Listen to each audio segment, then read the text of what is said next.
அமெரிக்க அதிபர் தேர்தல் பிரச்சார களத்திற்கு டொனால்ட் ட்ரம்ப் பேத்தி வந்தது குடியரசுக் கட்சியினரை மகிழ்ச்சியில் ஸ்தம்பிக்க செய்தது. அமெரிக்காவின் மிஸ்வாக்கி நகரில் குடியரசுக் கட்சியின் தேசிய மாநாடு நடைபெற்றது. மாநாட்டில் கட்சியின் அதிபர் வேட்பாளர் டொனால்ட் ட்ரம்பின் பேத்தி காய் ட்ரம்பை அவரது தந்தை ஜூனியர் டொனால்ட் ட்ரம்ப் அறிமுகம் செய்தார். மேடையில் பேசிய காய் ட்ரம்ப் தன்னுடைய தாத்தாவின் பாசத்தை கூறி நெகிழ்ந்தார்.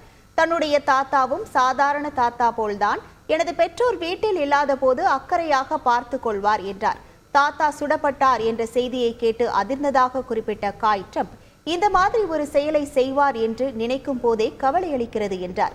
தாத்தா, நீங்கள் தான் எனக்கு எப்போதும் உத்வேகம் அளிப்பவர் என காய் ட்ரம்ப் மேடையில் பேசுவதை கேட்டுக்கொண்டிருந்தார். ட்ரம்ப் மகிழ்ச்சியில் பூரித்திருந்தார். செய்திகளை உடனுக்குடன் தெரிந்து கொள்ள உடனே சப்ஸ்கிரைப் பண்ணுங்க.